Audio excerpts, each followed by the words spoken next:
Everyone, welcome back to another lecture summary. Alright, so today we're going to go through very quickly our social studies for the following syllabuses for O levels, right? Unit 1, which is citizenship. Okay, so for this particular topic, there are a few ideas that we're going to talk about. First is citizenship by legal status. Next would be by identity, and lastly through participation. Alright, this is a relatively simple chapter. Yeah, so these are some of the learning objectives for today's lesson. Okay, let's get started. So essentially, Unit 1 is the first thing any SS student will learn, right? And essentially it covers the basic idea of what citizenship and governance is talking about. So basically your own nationality, what does it mean to be a citizen and whatnot. Okay, so the first thing we're going to talk about today is, in fact, pathways to citizenship. Now, of course, this is in a Singapore context. Yeah, so technically, in general, if you are born to Singapore parents on Singapore territory, you are legally a Singapore citizen. Now, this is what we call as the law of the blood, jus sanguinis, which is essentially citizenship granted by parental citizenship. Now, some countries also do practice something known as jus soli, which is the law of the soil, which is essentially citizenship granted by birth on a country's territory. Now, almost all countries grant this. Well, jus soli is a little bit more rare, but the most common example for this would be United States, which grants citizenship, American citizenship, to anybody born on their territory. Now, if you're not born a Singapore citizen, of course you can apply to be a Singapore citizen as well by a few different means. First, if you were born in Singapore but your parents are not Singaporeans, technically you are still eligible for citizenship, alright? Second, if one of the parents become a Singapore citizen, then you as a child would be eligible for citizenship.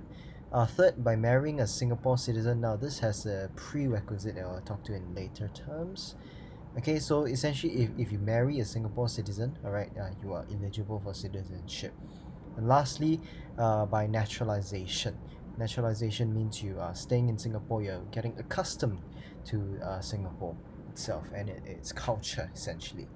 Right, so for point 3 and point 4, the condition there is that you need to become PR, which is a permanent resident. Okay, so this PR status is quite important. So permanent residency, sorry, my handwriting is not very good. Permanent residency. Now, becoming a citizen of Singapore is hard enough already, and to get PR is also another challenge on itself.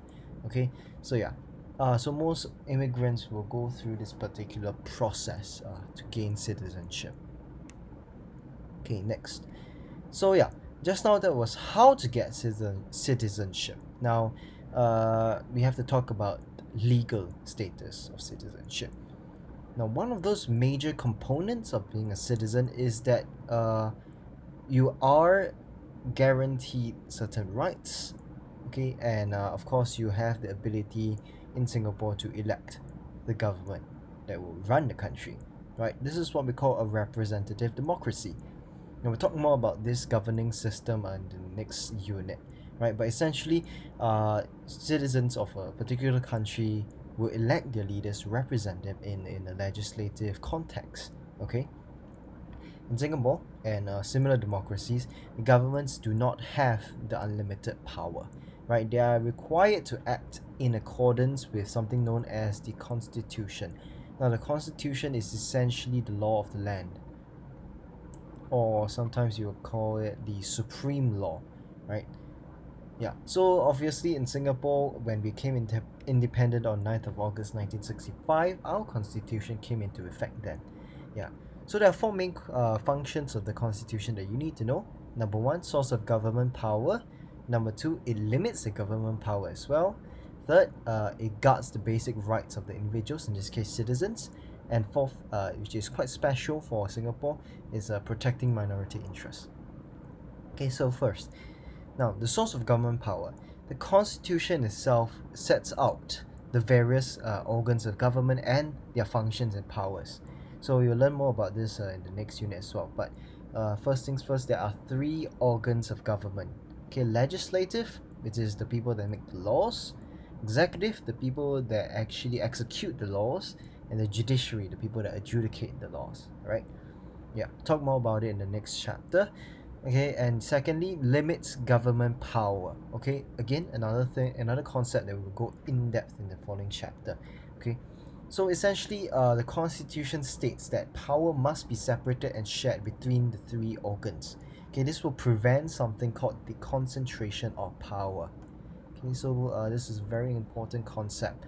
Now, concentration powers, if you look at it for example, for maybe a more autocratic government, then concentration of power would probably so the power will lie within just a certain small group of people, or even a person. One person holds all the power in the government. Now, in a democracy, that cannot work. That would become corruption, right? So the Constitution of Singapore itself already states very clearly that there needs to be a separation of power. Okay. Okay, third, okay, this is more important for this chapter, right? The Constitution also guards the basic rights of all citizens. Okay, in Singapore, the rights include the liberty of the person. No person can be detained unlawfully, right? Prohibition of slavery and forced labor. Nobody can be made a slave or forced to work under certain condition. Protection against retrospective criminal laws and repeated trials. Essentially, you cannot be charged for something that wasn't a crime when you did it. Okay. Equal protection, of course. Everybody in Singapore, all citizens are equal before the law, and you have equal protection under the law. Freedom of movement, right? Of course, subject to certain exemptions. Every citizen has the right to move freely and live anywhere they want in Singapore. Okay. uh, Freedom of speech, assembly, and association, right? Certain restrictions apply, of course. So essentially, every citizen has the right to speak, to express themselves, to assemble peacefully without arms, and to form associations like trade unions. Okay. Next, freedom of religion, very important for Singapore. Everybody has the right to practice whatever religion that you want. And lastly, the rights and respect of education. Okay, again, another one that is quite special to Singapore.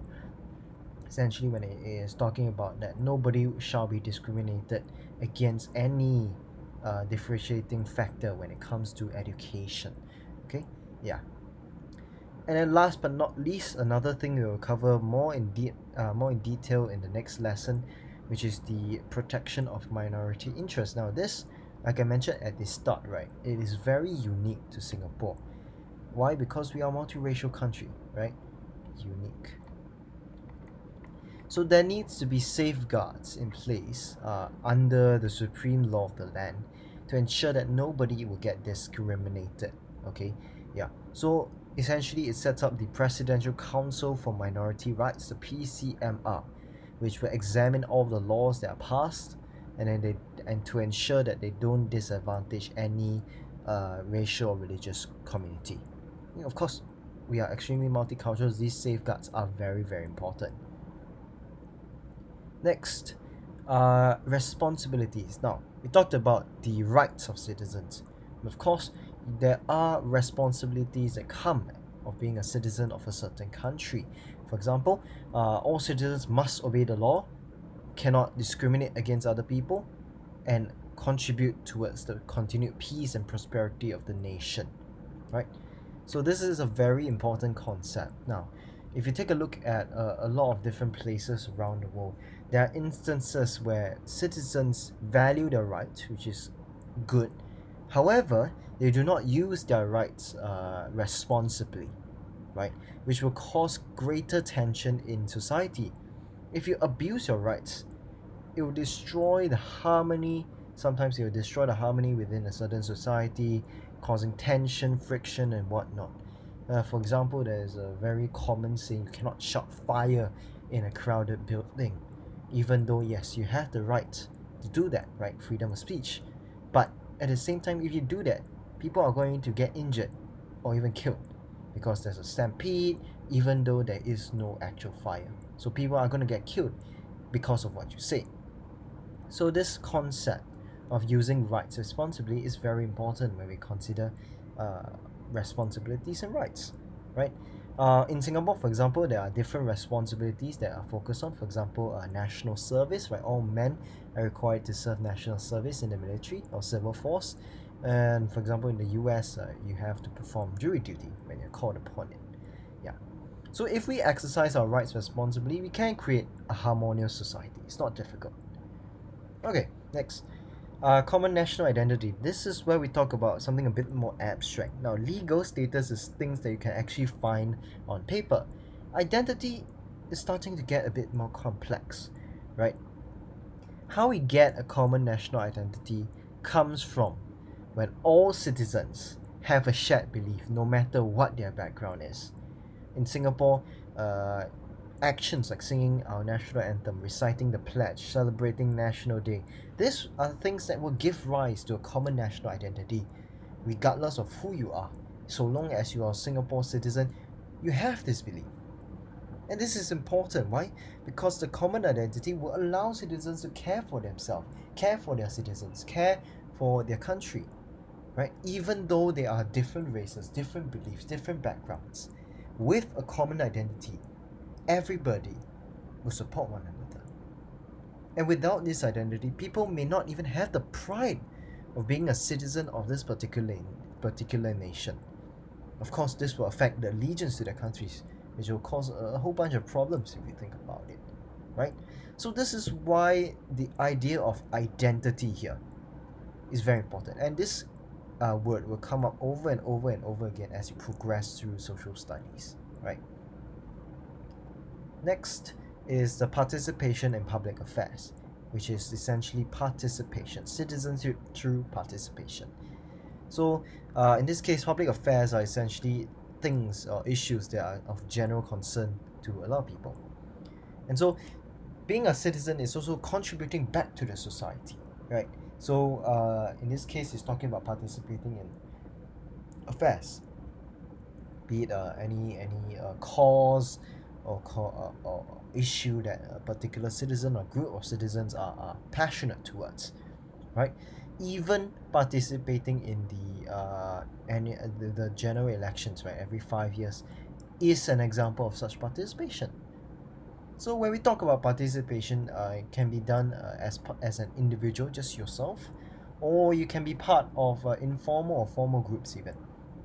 Now, some examples individual participation. This lady, Sutsena Roy Chowdhury, who was an NUS graduate, all right, who created a website overnight for people, healthcare professionals, essentially, to bridge the language gap between English and Bengali during the pandemic, the COVID-19 pandemic, right?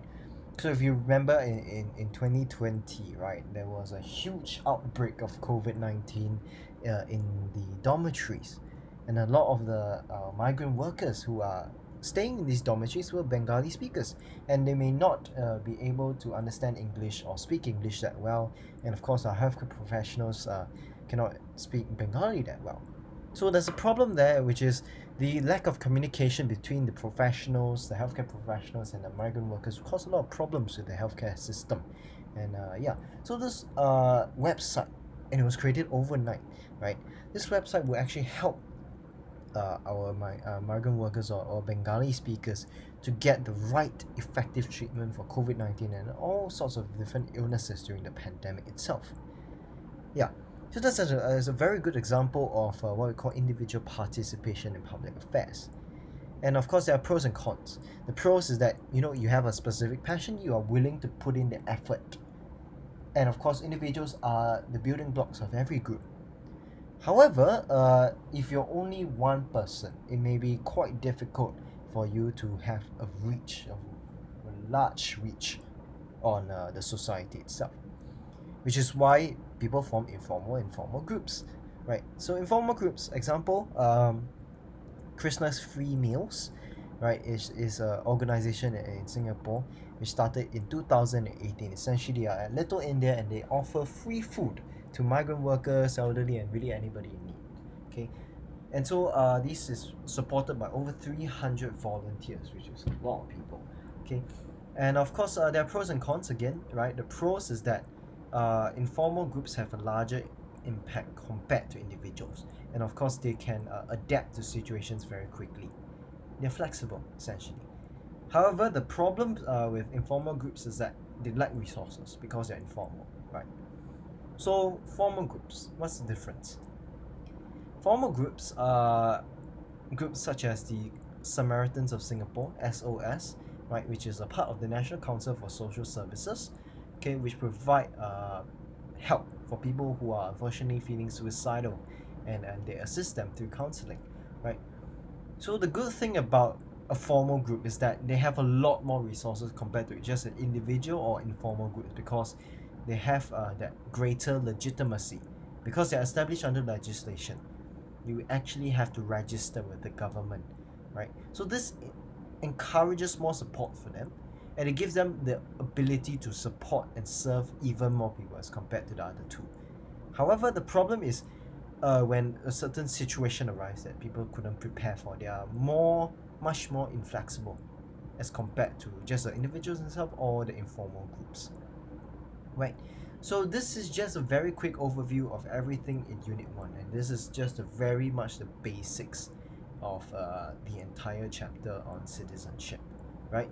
So yeah, I hope you understand the basics of citizenship. It's going to be very important for your understanding in social studies from here on. Okay, I hope you understand, and thank you for listening.